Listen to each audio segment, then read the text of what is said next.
Hello student. आज हम जो पढ़ने वाले हैं वो है हमारा क्लास 9 का चैप्टर फिजिक्स में वर्क एंड एनर्जी। तो आज हम देखते हैं कि वर्क एंड एनर्जी चैप्टर के बारे में कुछ चीज़ें। ठीक है, तो सबसे पहले वर्क एंड एनर्जी में हमारा आता है, वर्क एंड एनर्जी में सबसे पहले आता है वर्क। सबसे पहले क्या आता है हमारा? वर्क आता है। ठीक है, वर्क हम कब कहेंगे? ठीक है, वर्क हम तब कहेंगे जब हम किसी बॉडी पे फोर्स लगा रहे हैं और उस फोर्स की वजह से उस बॉडी के अंदर कोई भी मूवमेंट हो रहा है। ठीक है, कोई भी मूवमेंट हो रहा है या वो बॉडी अगर स्टेशनरी पोजीशन पे है तो हमारे फोर्स लगाने की वजह से उसके अंदर कोई एक मोशन आया है, मूवमेंट आया है, तो हम कहेंगे कि वर्क हुआ है। ठीक है, डिफिनेशन क्या होता है वो देख लेते हैं। When ever when ever a force when ever a force, जब भी हम एक फोर्स लगाते हैं, makes makes a body makes a body makes a body move, then work is said to be done। ठीक है, whenever a force makes a body move then work is said to be done। ठीक है, जब भी हम कोई force लगाते हैं और उस फोर्स की वजह से बॉडी क्या करती है, बॉडी मूव करती है, तो हम कहते हैं कि हमारा वर्क हुआ है। ठीक, तो हम कहते हैं हमारा वर्क हुआ है। वर्क करने के लिए हमें किस चीज़ की रिक्वायरमेंट रहती है? वर्क करने के लिए हमें एनर्जी की रिक्वायरमेंट रहती है। किस चीज़ की रिक्वायरमेंट रहती है? एनर्जी की रिक्वायरमेंट रहती है। हम कितना ज़्यादा वर्क कर रहे हैं ये डिपेंड करेगा कि हमारे पास कितनी ज़्यादा एनर्जी है। ठीक, जितनी ज़्यादा हमारे पास एनर्जी होगी उतना ही ज़्यादा हम वर्क करेंगे। जितनी ज़्यादा एनर्जी होगी उतना ज़्यादा हम वर्क करेंगे। ठीक, सबसे पहले इंपॉर्टेंट चीज़ है ये। ठीक, जब भी जैसे आप एग्जांपल ले लीजिए कि रेल का जो इंजन होता है, रेल का जो इंजन होता है वो, उसको हम लोग एनर्जी देते हैं, कोयले से या इलेक्ट्रिसिटी से, किसी भी चीज़ से एनर्जी देते हैं जिसके वजह से वो मूव करता है। तो जब वो मूव करता है तो बाकी और जो उसके साथ डब्बे लगे रहते हैं वो भी उसके साथ मूव करते हैं, तो हम लोग कहते हैं ना कि वर्क हुआ है। ठीक, जब जितनी ज़्यादा हमने एनर्जी दी है उतना ज़्यादा हमारा वर्क हुआ। जितना ज़्यादा हम उसमें कोयले से अगर चला जाएगा, जितना ज़्यादा हमने कोयला देंगे तो हम कहेंगे कि हमारा, तो जब रेल का इंजन जो मूव करता है तो उसके साथ साथ डिब्बे मूव करते हैं तो हम कहते हैं कि वर्क हुआ है, क्योंकि इंजन, जो इंजन है वो मूव करा रहा है ना बॉडी को, तो हमारा वर्क हुआ है। ठीक है, यहाँ पे हमारा वर्क का ख़त्म होता है। ठीक है, अब हम देखते हैं वर्क हमारा डिपेंड किस पे करता है।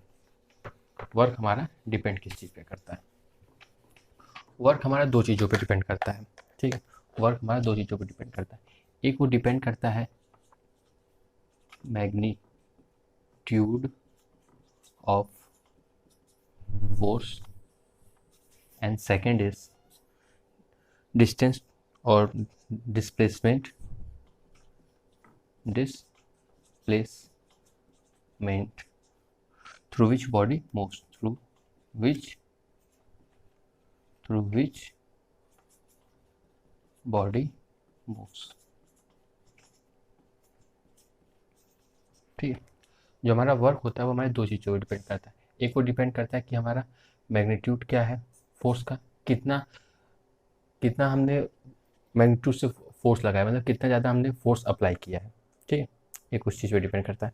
और वो डिपेंड करता है displacement through which body moves, कितना ज़्यादा हमारा बॉडी मूव कर रहा है, कितना ज़्यादा बॉडी हमारा डिस्प्लेस कर रहा है। ठीक, उतना ज़्यादा हम कहेंगे वर्क हुआ। अगर किसी ऑब्जेक्ट पे हमने हल्का सा फोर्स लगाया और उसकी वजह से वो बॉडी हल्की सी मूव हुई तो हम कहेंगे कि हल्का सा वर्क हुआ है। ठीक, अगर किसी बॉडी में हमने बहुत ज़्यादा फोर्स लगाया और वो बॉडी बहुत ज़्यादा मूव की है तो हम कहेंगे जो वर्क हुआ है वो बहुत ज़्यादा हुआ है। तो ये जो ज़्यादा मूव किया है किसके ऊपर डिपेंड किया? एक वो फोर्स के ऊपर डिपेंड किया कि कितने मैग्नीट्यूड का हमने फोर्स लगाया था और उस फोर्स की वजह से ये कितना मूव हुआ है। इसी तरह इस पर कि हमने कम फोर्स लगाया था इस वजह से क्या हुआ, कम मूव हुआ है। ठीक, तो हमारा जो वर्क होता है वो दो चीज़ पे डिपेंड करता है। एक वो डिपेंड करता है मैग्नीट्यूड ऑफ फोर्स पे और दूसरा डिस्प्लेस, वो डिपेंड करता है डिस्प्लेसमेंट की, बॉडी मेरी कितनी डिस्प्लेस हुई है। तो हमारा जो वर्क है वो दो चीज़ पे डिपेंड करता है। ठीक है, तो हमारा जो वर्क हम लोग डिफाइन कैसे करेंगे? Work is equal to F into S. F क्या बता रहा है? हमें फोर्स बता रहा है और ये एस क्या बता रहा है, डिस्प्लेसमेंट या डिस्टेंस जो बॉडी मूव करती है जब हम उसके ऊपर जो फोर्स लगाते हैं उसका से जो बॉडी का मूवमेंट होता है वो हमारा डिनोट करता है एस, डिस्टेंस और डिस्प्लेसमेंट। क्लियर है। तो हमारा जो वर्क होता है वो दो चीज़ों पर डिपेंड करता है, जिससे हम लोग कह सकेंगे हमने जो वर्क किया वो ज़्यादा वर्क किया है कम किया, कितना मैग्नीट्यूड का हम फोर्स अप्लाई कर रहे हैं और उस फोर्स के अप्लाई करने की वजह से बॉडी कितनी मूव हो रही है। इन दो चीज़ों पे हमारा वर्क जो होता है वो डिपेंड होता है। ठीक है, तो वर्क का जो फॉर्मूला होता है वो होता है W is equal to F into S. W is equal to F into S. यहाँ पे जो एफ है वो हमें फोर्स बता रहा है और जो हमारा एस वो हमें डिस्प्लेसमेंट बता रहा है, डिस्टेंस बता रहा है। ठीक है, नेक्स्ट हम देखते हैं कि हमारा कब जो वर्क है वो पॉजिटिव होगा, कब हमारा वर्क नेगेटिव होगा। ठीक है, जब हमने किसी ऑब्जेक्ट के ऊपर फोर्स लगाया है, जब हमने किसी ऑब्जेक्ट के ऊपर फोर्स लगाया है और वो ऑब्जेक्ट उसी डायरेक्शन में मूव कर रहा है जिस डायरेक्शन में हमने फोर्स लगाया। जैसे कि हमने इस साइड से फोर्स लगाया तो इसका मोशन ऑब्जेक्ट जो है वो इसी डायरेक्शन में, तो अब कहेंगे हमारा जो वर्क हुआ है वो पॉजिटिव वर्क हुआ है। हमारा जो वर्क हुआ है वो कैसा वर्क हुआ है, पॉजिटिव वर्क हुआ है। किसी ऑब्जेक्ट पे हमने फोर्स इस तरफ लगा रहे हैं और उसका मोशन अपोजिट डायरेक्शन पे हो रहा है, उसका जो मोशन है वो अपोजिट डायरेक्शन में हो रहा है, तो हम कहेंगे ये नेगेटिव वर्क है।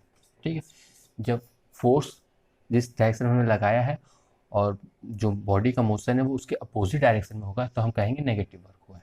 और अगर हम जिस ऑब्जेक्ट पे फोर्स लगा रहे हैं और हमारा ऑब्जेक्ट उसी डायरेक्शन में मूव कर रहा है तो हम कहेंगे पॉजिटिव वर्क हुआ है। फोर्स और मोशन दोनों का डायरेक्शन सेम रहेगा तो पॉजिटिव वर्क, फोर्स और मोशन का डायरेक्शन अगर अपोजिट रहेगा तो हम कहेंगे नेगेटिव वर्क। क्लियर है ये? ठीक है, तो अब हम देखते हैं कि हमारा ज़ीरो वर्क कब होता है। जब हमारा कोई बॉडी एक पोजीशन ए से निकल रहा है और वो किसी दूसरे पोजीशन बी पे जा रहा है, ठीक है, उसके बाद वो वापस पोजीशन ए पे आ जा रहा है, तो इस कंडीशन पे जो हम लोग वर्क कहेंगे वो कहेंगे ज़ीरो। वो वर्क कहेंगे ज़ीरो क्योंकि हमारा जो डिस्प्लेसमेंट है वो क्या है, ज़ीरो है। क्लियर है, हमारा जो डिस्प्लेसमेंट है वो क्या है, ज़ीरो। जैसे कि आप जानते हैं W is equal to F into S. S हमें क्या बताता है, डिस्प्लेसमेंट बताता है। तो इस केस में जो हमारा डिस्प्लेसमेंट हुआ है वो पॉइंट ए से पॉइंट बी गया और वापस पॉइंट बी से पॉइंट ए आ गया, तो हमारा डिस्प्लेसमेंट कितना हुआ, टोटल ज़ीरो। तो इस वजह से हमारा जो वर्क होगा वो भी हमारा क्या होगा, ज़ीरो होगा। क्लियर है, जब हमारा डिस्प्लेसमेंट ज़ीरो होता है तो हमारा जो वर्क डन होता है वो ज़ीरो होता है। अगर हम एक पॉइंट से मूव कर रहे हैं और वापस उसी पॉइंट पे आ जा रहे हैं तो हमारा जो डिस्प्लेसमेंट हुआ है वो ज़ीरो हुआ है और डिस्प्लेसमेंट ज़ीरो होने की वजह से जो हमारा वर्क डन होगा वो भी हमारा क्या होगा, ज़ीरो होगा। क्लियर है। नेक्स्ट हम देखते हैं कि जब हमारा जो कोई वर्क डन होता है, जब हमारे ऊपर जो फोर्स लगता है वो ऑब्लिकली लगता है। ऑब्लिकली मीन्स किसी एक एंगल पे लगता है। ठीक है, वो उस पर देखते हैं कहते हैं। ठीक, कोई मूवमेंट है बॉडी की, ठीक है, वो किसी एंगल पे हो रहा है। जैसे हमारे पास एक टॉय कार है, उसको हम ऊपर खींचते हो तो हम फोर्स किधर लगा रहे हैं, ऊपर लगा रहे हैं, और उस टॉय कार का मूवमेंट किधर हो रहा है, वो नीचे की तरफ हो रहा है, स्ट्रेट हो रहा है। जैसे आप कभी देखोगे जो टॉय कार होती हैं उसको जब आप खींचते हो तो उसकी जो स्ट्रिंग होती है वो अपवर्ड रहती है, लेकिन उस कार का जो मोशन होता है वो डाउनवर्ड से रहता है। वो कार ऊपर आपकी तरफ नहीं आता है, वो ज़मीन पे ही सीधा चलते रहता है। ठीक है, तो इस पर जो हम फोर्स लगा रहे हैं वो क्या लगा रहे हैं, ऑब्लिकली लगा रहे हैं, किसी एक एंगल पे लगा रहे हैं। ठीक है, इसी जो हम फोर्स किसी एक एंगल पे लगाते हैं तो उसी को हम लोग ऑब्लिकली कहते हैं। और उसका मोशन कहाँ हो रहा है, जिस डायरेक्शन में फोर्स लगा रहा हूँ उसका वो उस पर नहीं हो रहा है। ठीक है, उस पर नहीं हो रहा है। ठीक है, उसका स्ट्रेट मोशन हो रहा है। क्लियर, स्ट्रेट पाथ पे हो रहा है। फोर्स हमने लगाया है ऊपर तो इसका मोशन जो वो भी ऊपर होना चाहिए लेकिन वो स्ट्रेट जा रहा है। ठीक है, तो हम लोग फोर्स लगा रहे हैं वो ऑब्लिकली लगा रहे हैं लेकिन उसका जो मूवमेंट हो रहा है वो डाउनवर्ड्स की तरफ हो रहा है। क्लियर है, तो इस केस में हम लोग वर्क डन को कैसे डिनोट करेंगे। इस केस में हम लोग जो वर्क डन है वो डिनोट करेंगे W is equal to F, जो फोर्स लगाया है F into cos theta, into cos theta. Clear है, इंटू एस। ठीक है, देख लेते हैं इसको फिर से। W is equal to F into cos theta into S. ठीक है, यहाँ पे थीटा क्या है, थीटा इन दोनों बीच में जो एंगल हो रहा है उससे हम लोग थीटा से डिनोट करते हैं। ठीक है, फोर्स हम ऊपर लगा रहे हैं और मोशन हमारा इस डायरेक्शन में हो रहा है तो इसके बीच में एक एंगल बनेगा ना, उससे हम लोग थीटा से डिनोट करते हैं, जो कि हमारा फॉर्मूला में आता है F is equal to W is equal to F cos theta. Clear है, यहाँ पे जो कॉस थीटा है वो एंगल बता रहा है फोर्स और मोशन ऑफ द बॉडी के बीच में जो एंगल बन रहा है वो। क्लियर है? तो जब भी हमारा फोर्स की ऑब्लिकली लगेगा तो हम लोग उसको डिनोट करेंगे W is equal to F into cos theta. Clear है? नेक्स्ट देखते हैं।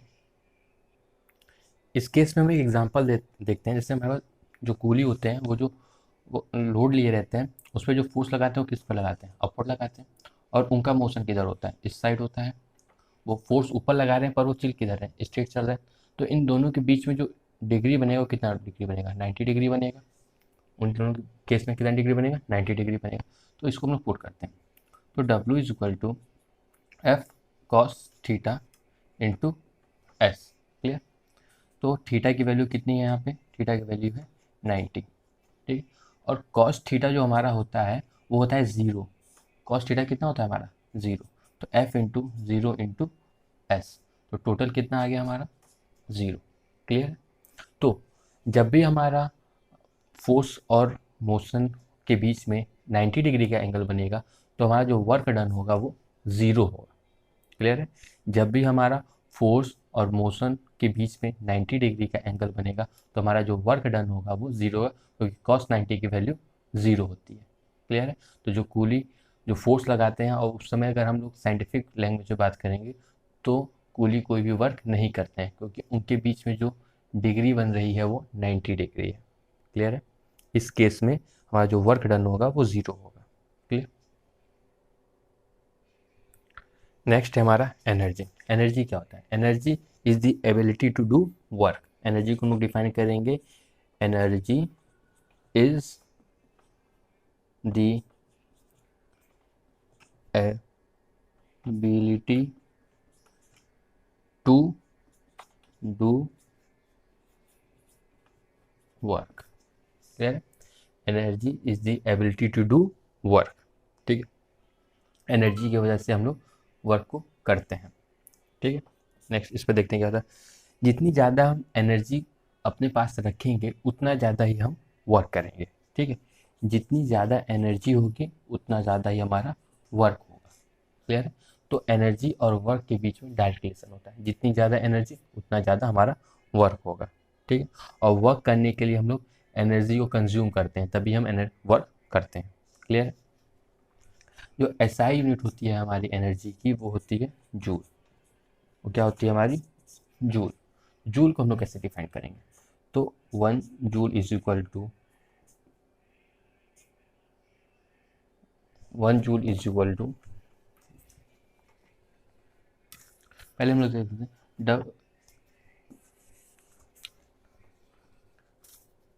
1 joule is equal to 1 newton का फोर्स लग रहा है, 1 न्यूटन का फोर्स इंटू 1 मीटर। तो हम लोग कब कहेंगे कि 1 जूल की एनर्जी हमने कंज्यूम की है? जब हम लोग फोर्स लगा रहे हैं किसी ऑब्जेक्ट पे जो कि 1 न्यूटन का है, और उस 1 न्यूटन के फोर्स की वजह से उस बॉडी के बीच में जो डिस्प्लेसमेंट आ रहा है वो 1 मीटर का है, तो हम कहेंगे कि 1 जूल की एनर्जी लगाई गई है, 1 जूल की एनर्जी कंज्यूम हुई है। क्लियर है? तब हम लोग कहेंगे कि 1 जूल की एनर्जी कंज्यूम हुई। जब 1 न्यूटन का हम लोग फोर्स लगाते हैं और उसके वजह से जो बॉडी में मूवमेंट होती है वो 1 मीटर की होती है, तो हम कहते हैं कि 1 जूल का एनर्जी कंज्यूम है, 1 जूल की एनर्जी को हमने अप्लाई किया है। क्लियर? नेक्स्ट है हमारा काइनेटिक एनर्जी। ठीक है? काइनेटिक एनर्जी, काइनेटिक एनर्जी क्या होता है हम इसे देखते हैं।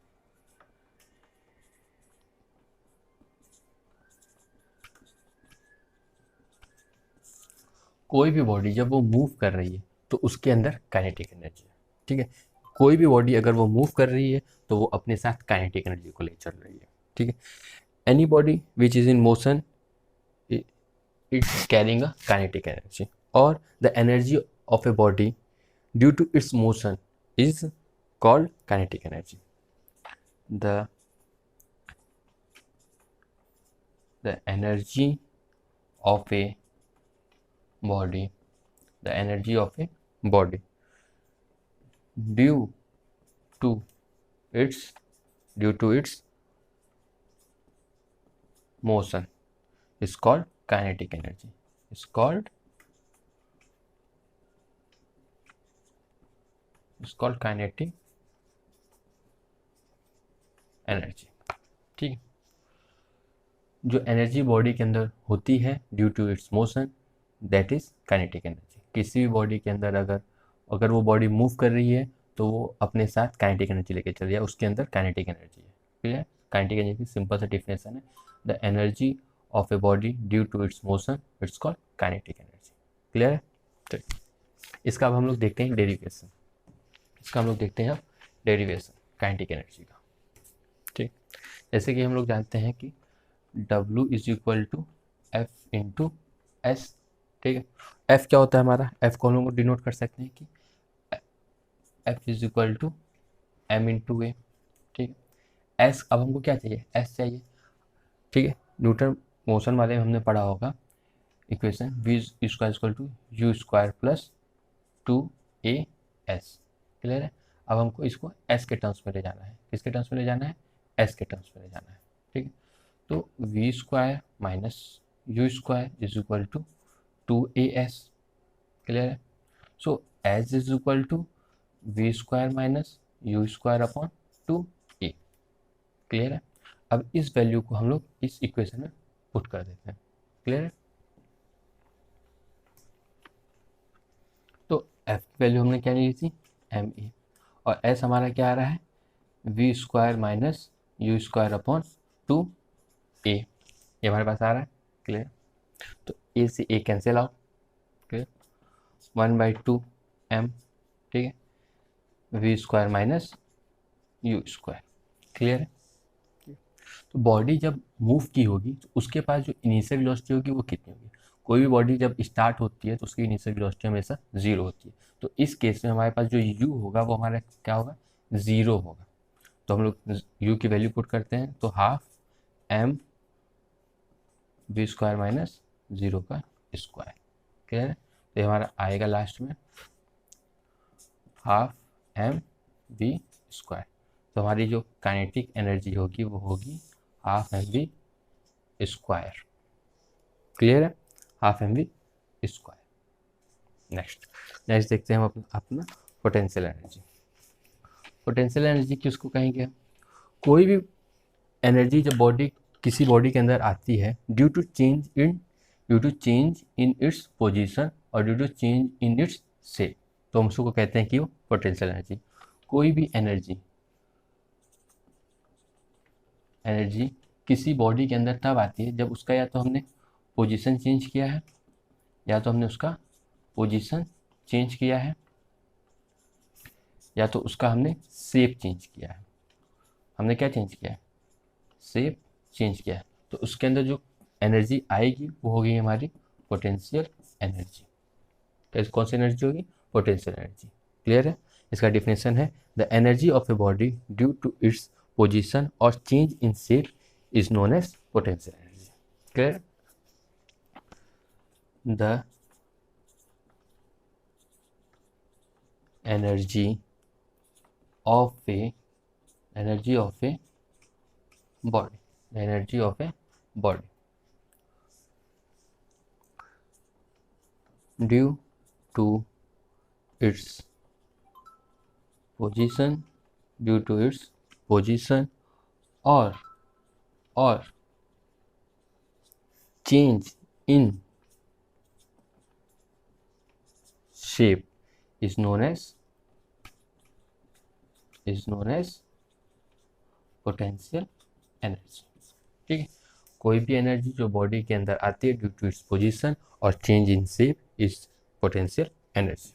ठीक है, अगर कोई एनर्जी किसी बॉडी के अंदर पोजीशन चेंज करने की वजह से आती है, पोजीशन ने चेंज किया है किसके रेस्पेक्ट में, ग्राउंड के रेस्पेक्ट में, उसको हम ग्राउंड से उठा के किसी एक पोजीशन पे ले गए हैं, तो उसके अंदर जो पोटेंशियल एनर्जी आएगी उसको हम लोग कहेंगे ग्रेविटेशनल पोटेंशियल एनर्जी। क्या कहेंगे हम उसको, ग्रेविटेशनल पोटेंशियल एनर्जी। जब किसी ऑब्जेक्ट को हमने ग्राउंड से पिक किया है और किसी एक पर्टिकुलर हाइट पे ले गए हैं, ठीक है, ग्राउंड के रिस्पेक्ट में, तो उसके अंदर जो पोटेंशियल एनर्जी आएगी उसे हम लोग कहेंगे ग्रेविटेशनल पोटेंशियल एनर्जी। क्लियर है ये बात? ठीक है, इसका हम लोग डेरिवेशन देख लेते हैं क्या होता है। कि जैसे समझ लीजिए हमारा एक ग्राउंड है हमारे पास, अब मेरा एक ऑब्जेक्ट रखा था, उस ऑब्जेक्ट को हम पिक करके किसी एक हाई पोजीशन पे लेके गए, ठीक है। इस ऑब्जेक्ट का एक मास है, ठीक है। अब जिस पोजीशन पे हम ले गए उसकी एक हाइट होगी ना, उसकी एक हाइट होगी, ठीक है। तो हमारा W क्या होता है, W is equal to F into S, W is equal to F into S. तो हमने जानते हैं कि F इज इक्वल टू, हम जानते हैं कि F is equal to M A. यहाँ पे जो एक्सेलरेशन है वो ग्रेविटी के रिस्पेक्ट हो रहा है, तो यहाँ पे हमारा जो ए है वो एक्सेलरेशन ड्यू टू ग्रेविटी हो जाएगा, जी, एम जी। तो F is equal to M G. H हमारा कितना है, जो हमारा डिस्टेंस है, हमारा डिस्टेंस कितना है, एच है, तो एस क्या हो जाएगा, एच। तो ये जहाँ पे जो वर्क है वहाँ पे जो उसके प्लेस पे जो एनर्जी आएगी वो कौन सी एनर्जी आएगी, पोटेंशियल एनर्जी। तो potential energy is equal to M G H. Work और एनर्जी हमारा सेम ही होता है, ठीक है। वर्क करने के लिए हमें किसकी रिक्वायरमेंट है, एनर्जी की रिक्वायरमेंट है, क्लियर है। जितना ज़्यादा एनर्जी उतना ज़्यादा वर्क, तो डायरेक्टली रिलेटेड है। तो potential energy is equal to M G H, clear है। नेक्स्ट है हमारा law of conservation of energy. Law of conservation energy क्या कहता है, law of conservation of energy ये कहता है कि एनर्जी को ना हम बना सकते हैं ना एनर्जी को हम लोग डिस्ट्रॉय कर सकते हैं। Energy neither be created nor be destroyed, ठीक है। एनर्जी को ना हम लोग बना सकते हैं, ना क्रिएट कर सकते हैं, ना हम लोग डिस्ट्रॉय करते हैं। बस एनर्जी को हम लोग एक फॉर्म से दूसरे फॉर्म में कन्वर्ट कर सकते हैं, ठीक है। एनर्जी को हम बस एक फॉर्म से दूसरे फॉर्म में कन्वर्ट कर सकते हैं, ठीक है। ना हम एनर्जी को बना सकते हैं, ना एनर्जी को हम लोग डिस्ट्रॉय कर सकते हैं। ये हमसे कंजर्वेशन ऑफ एनर्जी कहता है, law of conservation of energy कहता है। सपोज करिए कि मेरे पास एक ऑब्जेक्ट है जो कि एक हाइट पे है, ठीक है। हम लोग कंसीडर करेंगे इसकी पोटेंशियल एनर्जी को और काइनेटिक एनर्जी को, ठीक है। तो जब ये किसी एक हाइट पे है, किसी एक हाइट पे है मान लीजिए, ठीक है। तो इसके जब ऊपर है तो इसके पास कोई पोटेंशियल एनर्जी होगी। सपोज करते हैं इस कंडीशन में इसके पास पोटेंशियल एनर्जी 50, तो इसकी काइनेटिक एनर्जी का मूवमेंट में तो है नहीं, किसी एक पर्टिकुलर पॉइंट पे रखा हुआ है, तो इसकी काइनेटिक एनर्जी कितनी होगी, 0 जूल, क्लियर है। तो जब ये बॉडी अभी पॉइंट ए पे है, जब ये बॉडी पॉइंट बी पे आएगी तो एनर्जी लॉस होगा। सब सपोज करिए इसकी जो एनर्जी अब पॉइंट बी पे है वो हो गई है 30 जूल, पोटेंशियल एनर्जी कितनी हो गई, 30 जूल। तो जो इसमें 20 जूल का लॉस हुआ है वो किस पे कन्वर्ट होगा, वो कन्वर्ट होगा काइनेटिक एनर्जी पे, वो कन्वर्ट होगा काइनेटिक एनर्जी पे। अब सपोज करिए पॉइंट सी पे ऑब्जेक्ट आ गया, इस पॉइंट सी पे इसकी जो पोटेंशियल एनर्जी है वो कितनी है, 40 जूल का। पोटेंशियल एनर्जी जो होगा 20 जूल होगा, कितनी जूल, 20 जूल। लॉस हो रहा है, जैसे जैसे हम नीचे आएंगे एनर्जी का लॉस होगा तो पोटेंशियल एनर्जी किस में कन्वर्ट होगी, काइनेटिक एनर्जी में। तो इस केस में इसके पास जो काइनेटिक एनर्जी होगी वो कितनी होगी, 30 जूल की, ठीक है। जब पॉइंट डी ये ग्राउंड को अब टच कर गया है, टच क्या मतलब टच करने से थोड़ी देर पहले, थोड़ी से ऊपर पहले, तो यहाँ पे इसकी पोटेंशियल एनर्जी कितनी हो जाएगी, 0 हो जाएगी। और इसकी सारी पोटेंशियल एनर्जी किस में कन्वर्ट हो जाएगी, काइनेटिक एनर्जी में, जो कि होगी 50 जूल। ये कंडीशन जस्ट ग्राउंड टच करने के पहले की है, ठीक है। तो आप देख सकते हो हर एक पॉइंट पे जो टोटल एनर्जी है वो आपकी कितनी है, 50 है। हर एक पॉइंट पे जो टोटल एनर्जी है वो आपकी कितनी है, 50 है, क्लियर। तो एनर्जी ना तो क्रिएट हो रही है ना डिस्ट्रॉय हो रही है, बस वो एक फॉर्म से दूसरे फॉर्म में कन्वर्ट हो रही है। जो यहाँ पे लॉस हुआ है, जो यहाँ पे लॉस हुआ है पोटेंशियल एनर्जी का, वो किस में चेंज हो गया, काइनेटिक एनर्जी में, क्लियर है। यहाँ पे जो पोटेंशियल एनर्जी का लॉस हुआ है वो किस में चेंज हुआ, काइनेटिक एनर्जी में। तो इस तरह का वो कन्वर्ट होता है, एनर्जी हमारी बनती है, डिस्ट्रॉय नहीं है, होती है। नेक्स्ट टॉपिक है हमारा पावर। नेक्स्ट टॉपिक है हमारा पावर। पावर क्या होता है हमारा, the rate of doing work is known as power. Rate of doing work is known as power, ठीक है। जब हम रेट की बात करते हैं हमेशा हम किसकी रिस्पेक्ट बात करते हैं, टाइम की रिस्पेक्ट बात करते हैं। तो पावर जो होता है वर्क अपॉन टाइम, ठीक है। Power is equal to work upon time. कितना ज़्यादा हम वर्क कर रहे हैं पर्टिकुलर टाइम पे तो हमें क्या बताएगा, पावर बताएगा, ठीक है। अब वर्क करने के लिए हमें किसकी रिक्वायरमेंट होती है, एनर्जी की। तो P is equal to E by T, is equal to E by T, clear. अब इस पे देखिए power is inversely proportional to time, जितना ज़्यादा टाइम आप लगाओगे उतनी ही कम पावर आपकी होगी, ठीक है, और जितना कम टाइम लगेगा उतनी ज़्यादा आपकी पावर होगी, जितना कम टाइम लगेगा उतनी ज़्यादा पावर होगी। अब कोई काम आप बहुत ही जल्दी करोगे तो आप कहेंगे कि पावर बहुत ज़्यादा है, अगर उसी काम को आप बहुत टाइम लेके करोगे तो आपका कहा जाएगा कि आपकी जो पावर है वो बहुत ही कम है। क्लियर है दोनों के बीच में relation.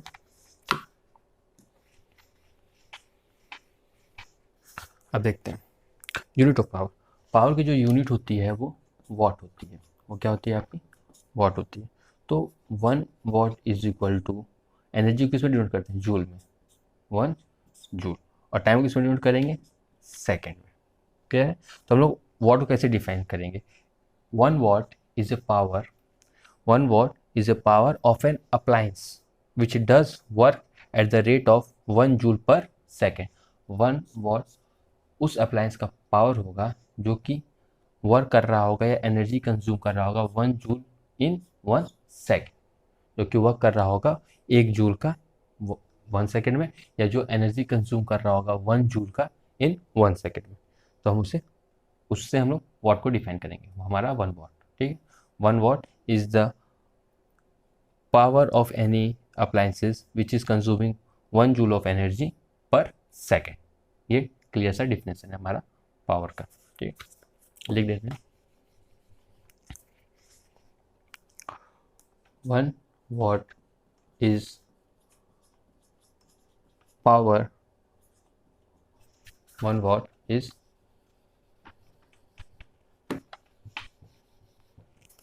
power, 1 watt is power of an